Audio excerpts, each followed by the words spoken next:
வணக்கம். நீங்கள் இணைந்திருப்பது சமூகத்தின் பிரதான செய்திகளுடன். செய்திகளுக்காக உங்களுடன் இணைந்து கொள்ளும் நான் கஜிதா திருநாவுக்கரசு. விரிவான செய்திகளுக்கு முன்னதாக இன்றைய தலைப்புச் செய்திகள். கிளிநொச்சியில் சோகம், புகையிரதம் மோதி 17 வயது சிறுமி பரிதாப பலி, 2 படுகாயம்.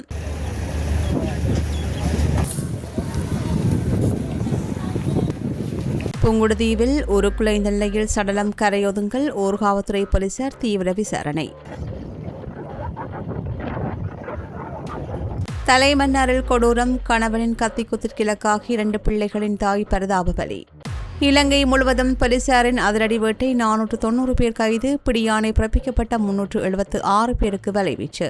ஐரோப்பாவில் கோடிக்கணக்கில் சொத்துக்கள், போதைப் பொருள் கடத்தல்காரன் ஷிரான் ஃபாஷி குறித்து சிஐடி விசாரணையில் பகீர் தகவல்கள். யாழ் மறை மாவட்டத்தின் புதிய ஆயராக பேரொட்கலாநிதி ஆண்டன் ரஞ்சித் தாண்டகை பணி பொறுப்பு ஏற்போம்.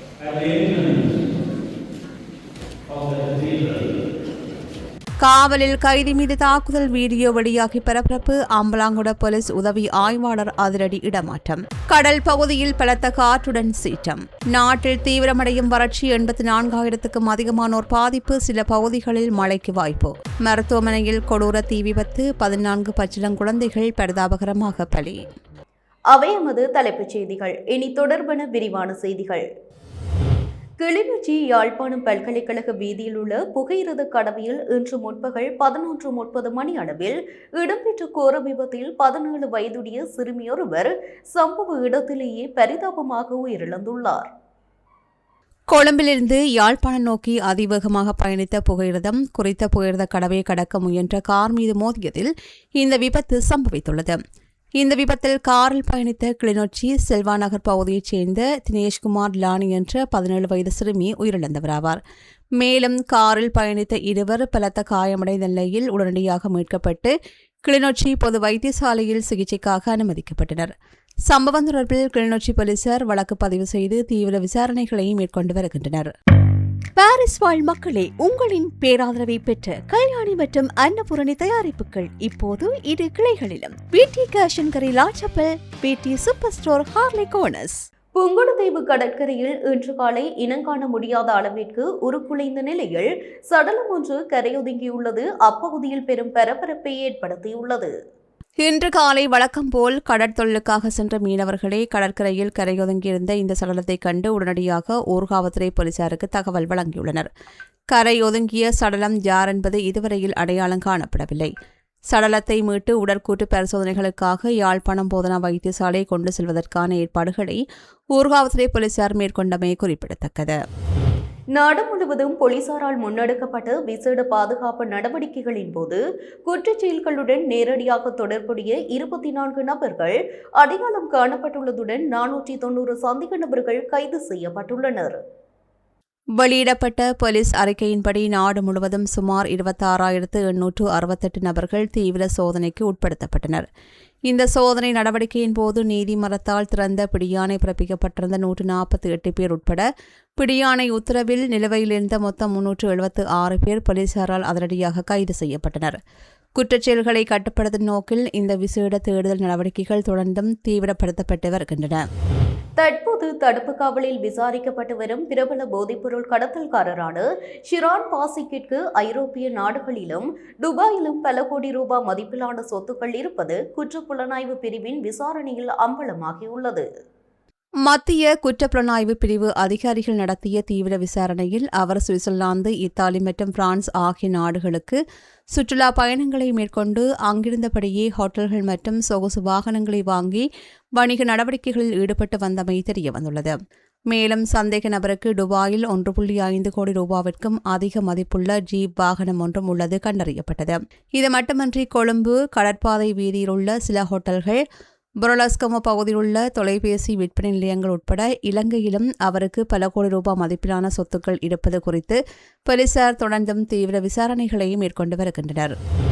யாழ் மறை மாவட்டத்தின் புதிய ஆயராக திருத்தந்தையால் நியமிக்கப்பட்டுள்ள பேரருட்கலாநிதி ஆண்டன் ரஞ்சித் தாண்டகை அவர்களின் பணி பொறுப்பேற்கும் விழா இன்று புனித மரியன்னை பேராலயத்தில் பக்தி பூர்வமாக இடம்பெற்றது.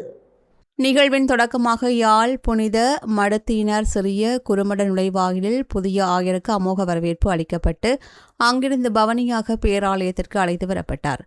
அதனைத் தொடர்ந்து புனித மரியன்னை பேராலயத்தில் இடம்பெற்ற கூட்டு திருப்பலியின் போது பேரர் கலாநிதி ஆண்டன் ரஞ்சித் ஆண்டகை அவர்கள் யாழ் மறைமாவட்டத்தின் புதிய தனது பணிப்பொறுப்பை உத்தியோகமாக ஏற்றுக்கொண்டார்.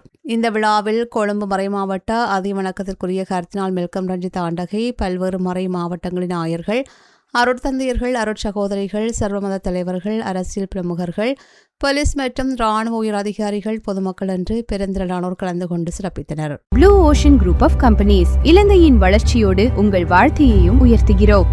தலைமன்னார் ஸ்டேஷன் பகுதியில் உள்ள வீடொன்றில் இன்று காலை இடம்பெற்ற கொடூர சம்பவத்தில் கணவனின் கத்தி குத்திற்கு இலக்காகி 2 பிள்ளைகளின் தாய் பரிதாபமாக உயிரிழந்துள்ளார். கணவனால் சரமாரியாக குத்தப்பட்டு பலத்த காயமடைந்த மனைவி உடனடியாக மீட்கப்பட்டு தலைமன்னார் வைத்தியசாலையில் அனுமதிக்கப்பட்ட போதிலும் சிகிச்சை பலனின்றி உயிரிழந்துள்ளார். இந்த கொலை தாக்குதல் நடத்தி உயிரிழந்த பெண்ணின் கணவரை தலைமன்னார் ஸ்டேஷன் பகுதியில் வைத்து தலைமன்னார் போலீசார் உடனடியாக கைது செய்தனர். இந்த சம்பவம் குறித்து மேலதிக விசாரணைகளை தலைமன்னார் போலீசார் தீவிரமாக மேற்கொண்டு வருகின்றனர். அம்பலங்கொடு போலீஸ் நிலையத்தில் காவலில் வைக்கப்பட்டிருந்த நபர் ஒருவர் மீது போலீசார் கொடூர தாக்குதல் நடத்தியதாக குற்றச்சாட்டு எழுந்ததை அடுத்து அங்கு பணியாற்றிய உதவி ஆய்வாளர் உடனடியாக இடமாற்றம் செய்யப்பட்டுள்ளார். வீட்டிற்கு அருகாமையில் வைத்து அடையாள அட்டை விவகாரத்தில் தனது தந்தையை கைது செய்த போலீசார் போலீஸ் நிலையத்திற்குள் வைத்து அவரை துப்பாக்கியால் மிரட்டி கடுமையாக தாக்கியதாகவும் மருத்துவ சிகிச்சையை மறுத்ததாகவும் பாதிக்கப்பட்ட நபரின் மகன் குற்றம் சாட்டியுள்ளார். அத்துடன் போலீஸ் நிலையத்தில் தனது தந்தை இரத்த காயங்களுடன் இருந்த வீடியோவையும் அவர் வெளியிட்டுள்ளார். ஆனால் இந்த குற்றச்சாட்டுக்களை மறுத்துள்ள போலீசார் கைது செய்யப்பட்ட நபர் மதுபோதையில் இருந்ததாகவும் தப்பியோட முயன்றபோது கீழே விழுந்ததாலேயே காயங்கள் ஏற்பட்டதாகவும் தெரிவித்துள்ளனர். இந்த சம்பவம் குறித்த போலீஸ் மா அதிபரின் உத்தரவின் பேரில் காலி மாவட்ட சிரேஷ்ட போலீஸ் அத்தியட்சகரின் மேற்பார்வையில் தனிப்பட்ட சிறப்பு விசாரணைகள் தீவிரமாக இடம்பெற்று வருகின்றன. நாட்டின் பல மாகாணங்களில் தொடர்ந்து நிலவி வரும் கடுமையான வறட்சியான வானிலை காரணமாக 7 மாவட்டங்களைச் சேர்ந்த 26,457 குடும்பங்களைச் சேர்ந்த 85,545 நபர்கள் கடுமையாக பாதிக்கப்பட்டுள்ளதாக அனர்த்த முகாமைத்துவ மத்திய நிலையம் தெரிவித்துள்ளது.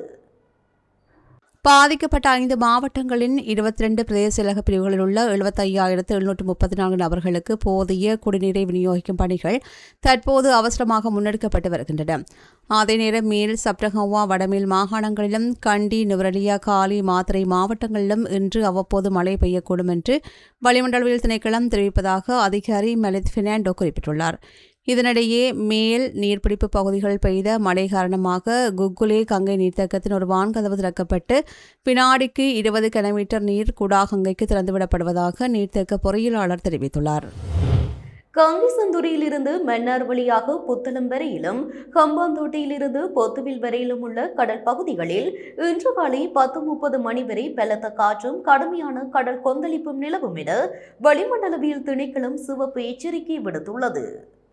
இந்த காலப்பகுதியில் குறித்த கடலோர பகுதிகளுக்கு மணிக்கு 50 முதல் 60 கிலோமீட்டர் வேகத்தில் பலத்த காற்று வீசக்கூடும் என்பதுடன் கடல் அவ்வப்போது மிகவும் கொந்தளிப்பாக காணப்படும் என்று தெரிவிக்கப்படுகின்றது. மேலும் புத்தளத்திலிருந்து கொழும்பு, காலி மற்றும் மாத்தறை வழியாக பொத்துவில் வரையான கடலோர பகுதிகளில் அலைகளின் உயரமானது சுமார் 2.0 முதல் 2.5 மீட்டர் வரையில் உயரக்கூடும் என்று எச்சரிக்கப்பட்டுள்ளது. எனவே கடற்படையினரும் மீன்பிடி சமூகத்தினரும் கடலுக்கு செல்வதில் மிகுந்த அவதானத்துடன் இருக்குமாறு கேட்டுக் கொள்ளப்படுகின்றார்கள். வரலாற்று சிறப்புமிக்க செல்வச்சந்நிதி ஆலயத்தின் தேர் திருவிழா மற்றும் தீர்த்த உற்சவத்தை முன்னிட்டு பலாலி வீதியூடாக பக்தர்கள் நடந்து செல்வதற்கு இராணுவத்தினர் அனுமதி வழங்கியுள்ளனர். கடந்த வருடம் ராணுவ உயர் பாதுகாப்பு வலயத்தின் ஊடாக செல்கின்ற பலாலி வீதியில் நேர கட்டுப்பாட்டுடன் வாகன போக்குவரத்திற்கு மட்டுமே அனுமதிக்கப்பட்டிருந்ததுடன் நடந்து செல்லவோ அல்லது தடைத்து நிற்கவோ தடை விதிக்கப்பட்டிருந்தது.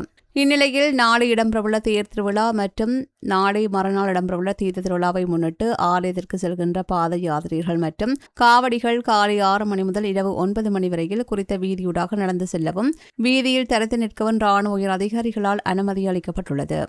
ராயல்டி என்ஜினியரிங் வழங்கும் நவீன அடுக்குமாடி குடியிருப்புகள் இப்போது விற்பனைக்கு. Colombo 6 Wellawatte bus line hall ரோட்டுக்கு மிக அருகாமையில்.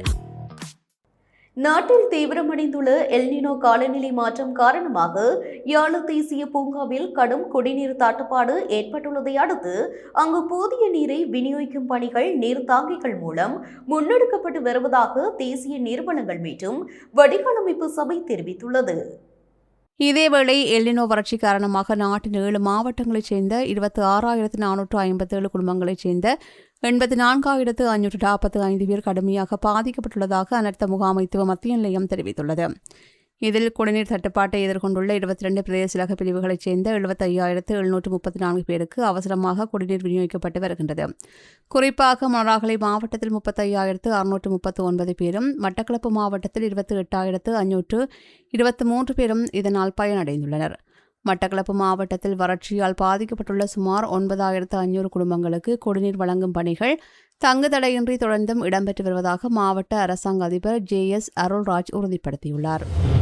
பாகிஸ்தான் தலைநகர் இஸ்லாமாபாத்தில் உள்ள அரசு மருத்துவமனை மகப்பேறு பிரிவின் 3வது மாடியில் ஏற்பட்ட கொடூர தீ விபத்தில் 14 பச்சிளங்குழந்தைகள் மூச்சுத் திணறி பரிதாபமாக உயிரிழந்துள்ளனர். இன்று அதிகாலையில் ஏசியில் ஏற்பட்ட மின்சார கோளாறு இந்த அசம்பாவிதத்திற்கு காரணம் என்று ஆரம்பகட்ட விசாரணையில் தெரியவந்துள்ளது. கட்டிடத்திலிருந்து கரும்புகை சூழ்ந்ததால் நோயாளிகளும் குடும்பத்தினரும் அலறியடித்துக் கொண்டு வெளியேறினர். 3 நாட்களேயான தனது பெண் குழந்தையை இழந்தவிப்பதாக பாதிக்கப்பட்ட தந்தையொருவர் கண்ணீருடன் தெரிவித்துள்ளார். இந்த சம்பவம் குறித்து பாகிஸ்தான் பிரதமர் ஷெவாஸ் ஷெரீப் மற்றும் உள்துறை அமைச்சர் மொஹ்சின் நக்வி ஆகியோர் தீவிர விசாரணைக்கு உத்தரவிட்டுள்ளதுடன் அலட்சியமாக இருந்தவர்கள் மீது கடும் நடவடிக்கை எடுக்கப்படும் என்று உறுதியளித்துள்ளனர். இத்துடன் நமது பிரதான செய்திகள் நிறைவடைகின்றன. தொடர்ந்தும் சமூகத்துடன் இணைந்திருங்கள். வணக்கம். எமது RIP பேச்சுக்கு கிடைத்த மரண அறிவித்தல்கள். யாழ்ப்பாணம் நைனாதீவு 8ஆம் வட்டாரத்தை பிறப்பிடமாகவும் நைனாதீவு 6ஆம் வட்டாரத்தை வதிவிடமாகவும் கொண்டிருந்த திரு அருணாசலம் முத்துலிங்கம் அவர்கள் 26/8/2026 புதன்கிழமை அன்று காலமானார். யாழ்ப்பாணம் கொக்குவில் கிழக்கு பிரம்படியை பிறப்பிடமாகவும் ஜெர்மனி முனிஸை வதிவிடமாகவும் கொண்டிருந்த திருமதி மாணிக்க ராஜா ரத்னவரர் அவர்கள் 22/8/2026 சனிக்கிழமை அன்று இறைவனடி சேர்ந்தார். யாழ்ப்பாணம் குப்புளானை பிறப்பிடமாகவும் கனடா அஜாக்ஸை வதிவிடமாகவும் கொண்டிருந்த திரு சண்முகம் சதானந்தன் அவர்கள் 22/8/2026 சனிக்கிழமை அன்று காலமானார். யாழ்ப்பாணம் நாரந்தனை தெற்கை பிறப்பிடமாகவும் இத்தாலி பலர்மோவை வதிவிடமாகவும் கொண்டிருந்த திரு அருமை தவம் லீலா அவர்கள் 22/8/2026 சனிக்கிழமை அன்று இறைவனடி சேர்ந்தார். மேலே அறிவிக்கப்பட்ட அனைத்து மரண அறிவித்தல் இறுதிக்கிரியை பற்றிய தகவல்களை அறிந்து கொள்ள ரிப் பேஜை பார்வையிடுங்கள். இதற்கான லிங்க் கீழிருக்கும் டிஸ்கிரிப்ஷனில் பார்வையிடலாம். இது போன்ற செய்திகளை தெரிந்து கொள்ள சமூகம் நியூஸ் சேனலை சப்ஸ்கிரைப் செய்து அருகில் உள்ள பெல் பட்டனை கிளிக் செய்யுங்கள். மேலும் இது போன்ற செய்திகளை உடனுக்குடன் தெரிந்து கொள்ள சமூகமீடியா.com என்ற இணையதளத்தின் வாயிலாகவும் எங்களுடன் இணைந்திருங்கள்.